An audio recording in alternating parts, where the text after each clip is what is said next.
Hey, happy 4th of July.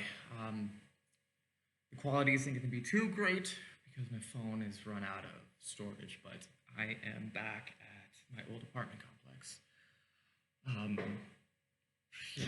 little mini tour for anybody who doesn't know what it looks like, or, Brian in the future, if you're looking at this is what it looked like. Um, Back here after my second breakup, and it is painful as fuck. Um, this is my only option. Um, I had nowhere to go. I'm not even sure if my apartment is available anymore. I stopped paying rent on it 2 months ago because I was, you know, busy trying to fuck around and get my dreams started, my dream life, and just ignore problems till they went away like usual. Um, this is ground zero for the first time I broke up with Corey. And I know, Jesus, it sounds so pathetic. It sounds pathetic in the context of like a YouTube video, but like no one's gonna be watching this, so it's fine. I can just be candid and not feel these things. I fucking miss Corey. And this was where our most important breakup ever happened. And I did a lot of growing here. Beautiful, beautiful, hard, difficult, hard, difficult, lonely growth here. So many months alone and not talking to anybody and just trying to inch my way forward to a life, struggling. I barely paid rent every month. Rent was like $1,500 a month. I probably made like 18 to 2,000 just on Upwork gigs, and uh, found something of a consistent client. But I signed a lease and I had that going for me, and I had a 6 month sort of window. I return here with none of that. No client, no Upwork profile, no lease. This isn't round two. This is so much more difficult than round two. This is almost fucking impossible. No, it can't be impossible. It can't be impossible. It just can't be. Um, it's just going to be way more fucking difficult, and this place is tainted with so many bad memories. I remember crying in that corner. I don't know if you could see it in that dark corner. I remember crying Christmas Eve and Christmas Day and New Year's, and I remember just tearing up because I had no family and nobody to talk to. I cried to my boss at the time, and I don't want to do that again. I definitely won't be here for Christmas like for that long, but I just don't want to cry during Christmas again. This place is tainted so.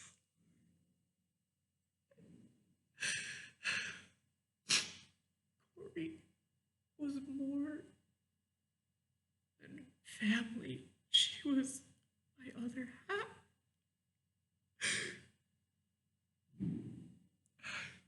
We got.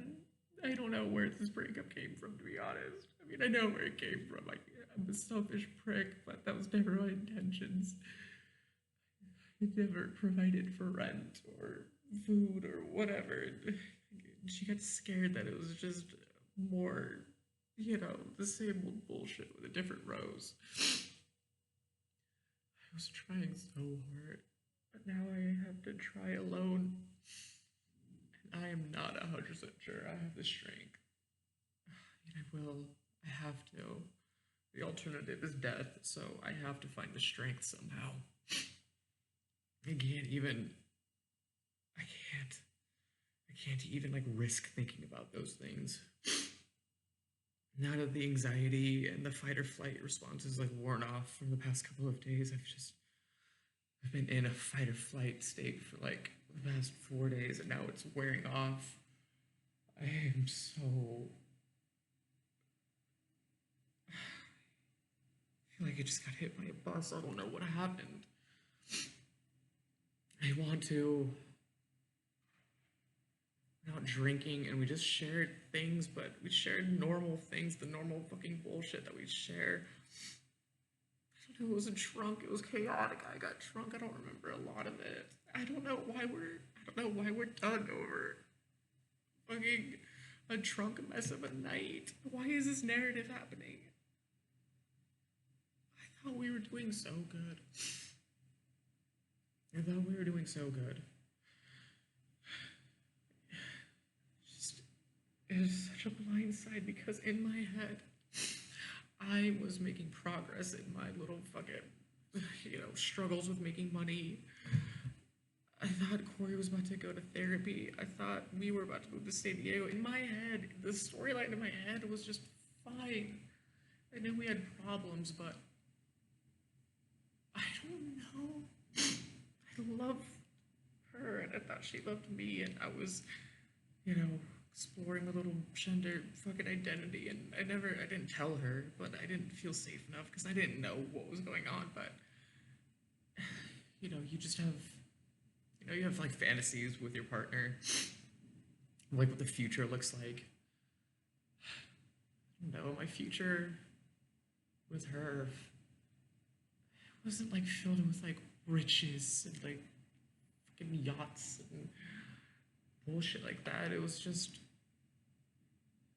cozy Christmas days, fucking playing with our animals, maybe a kid even or two. I don't know, for someone to just not, those thoughts and those desires are so pure and so strong in my head. You know, to have those questioned, to have those, someone accuse you of lying that you don't actually feel those things is so confusing. I just don't know. It's has I don't know how this happened. How are two people so on different pages? How can they love each other, but how can it flip so hard? Everything changed. We were literally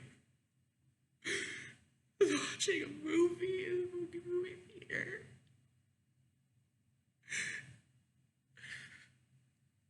Talking and having deep spiritual conversations about it, and she wanted to go back home. She wanted to go back home and keep talking some more, and I said, no, let's go to 7. Why did it tell us to get drunk? It's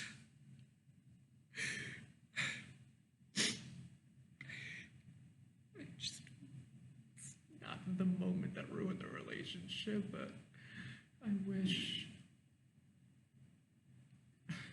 I knew what to do, you know? There's just nothing more frustrating than not knowing what to do.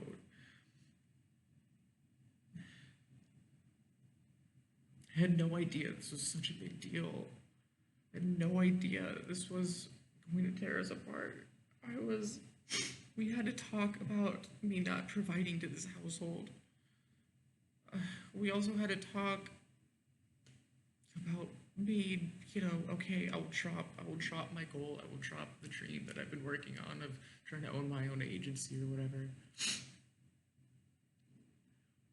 I thought I was doing everything right. I was applying for things, and I don't know, the results weren't coming in, but they would have eventually.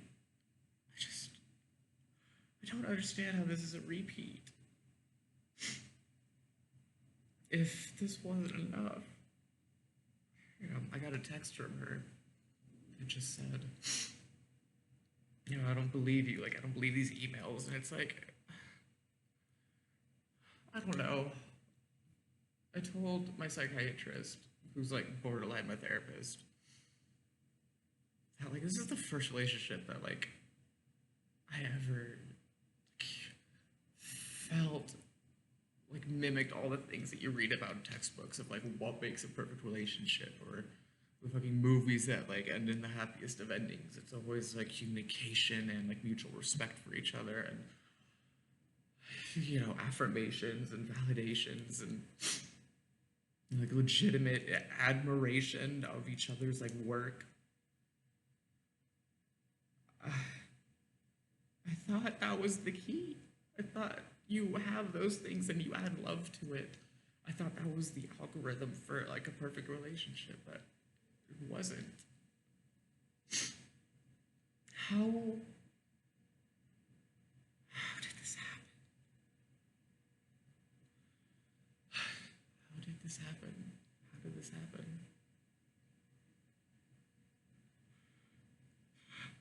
I don't fucking care that I'm gonna sleep in the bathroom tonight. I don't care that all my shit's really thrown away.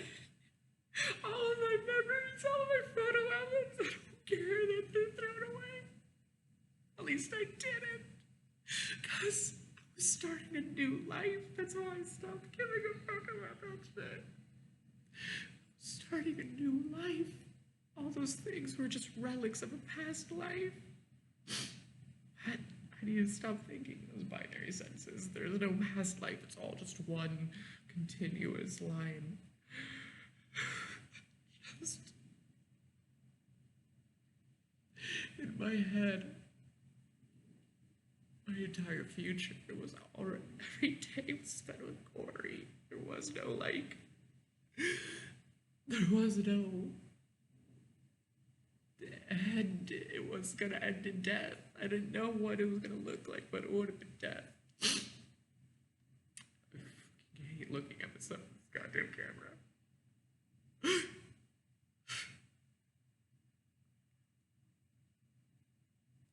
The off chance that you're watching this, Corey, I'm sorry. I know you're not, though. So, for future Brian, and whoever else, I'm so sorry for being pathetic. And doing another one of these, oh my god, breakup is so bad, and we get so emotional and shit like that. I will say this isn't some like high school level, my first relationship breakup bullshit though. This is I really thought was the closest thing to my soulmate that I would ever feel. And I can't believe it's ruined and I don't know what to do. I don't know how to fight for it. I keep thinking there's gonna be like some sort of grand gesture. I'm afraid for if I ever find this again in the future, how will I hold on to it? There's more implications than just a fucking breakup story, you know. This is fundamentally my partner. This was my fucking partner.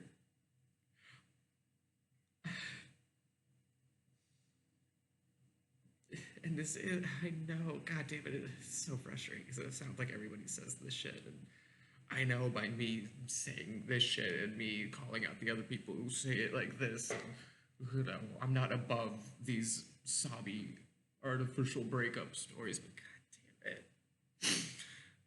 I'm not in fucking high school. I'm not a teenager anymore. I've had enough, not many, but I've had enough relationships to know that I'm so fundamentally broken in such weird ways that I don't have the same pool of soulmate partners to choose from, you know. I don't know if somebody like Corey will ever come along again. I don't know how I would ever find her.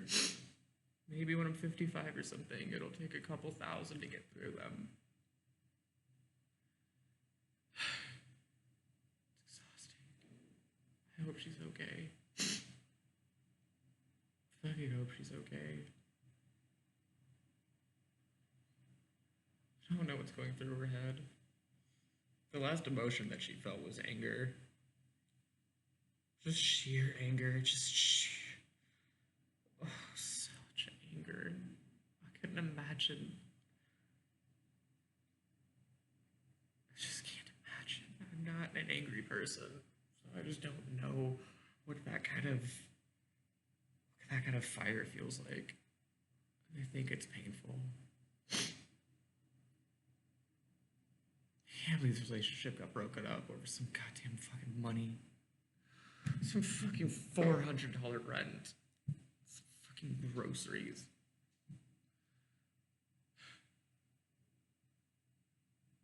I know I need to work on myself, but I'm loving, I'm caring, I try to understand. I'm not very smart, but I can be taught. If money was the only thing that broke us up, I can get a job, I can learn how to work harder, I can learn how to make more money. I'm starting to not doubt myself anymore. The last couple of days have just been a whirlwind.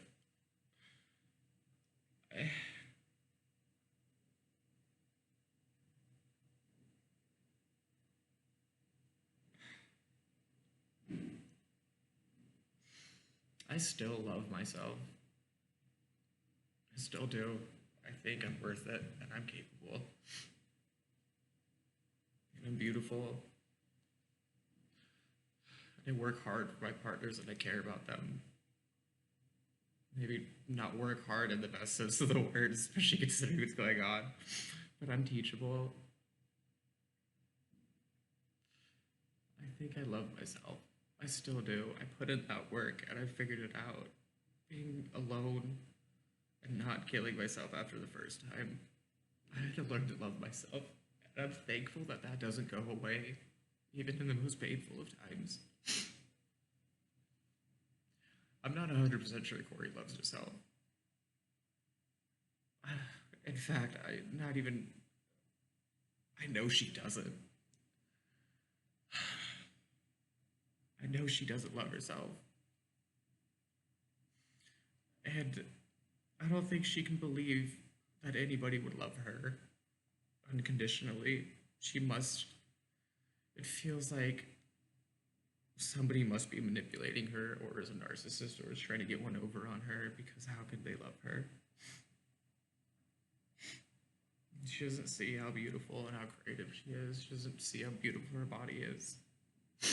Therefore, it must, anytime anybody shows any affection, it must be fake.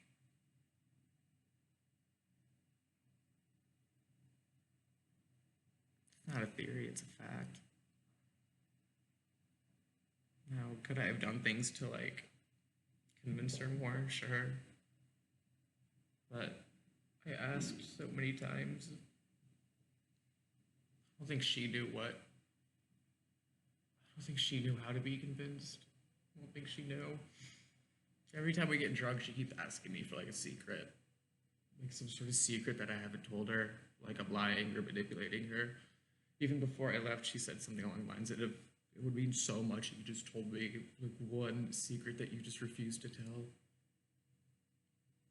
I didn't know what that meant. I still don't. My secret is I'm confused about my gender identity a little bit, and I wanted to go talk to somebody before I brought it up with you. And I was exploring it with fucking nails that I pulled off and fucking cute clothes. I don't know, like, what the fuck? I don't have secrets. I have. I don't understand. She wants there to be some sort of, like, deep monster. She wants some sort of confirmation bias so that I've been lying and I just don't. It's so frustrating. It's so very frustrating and exhausting.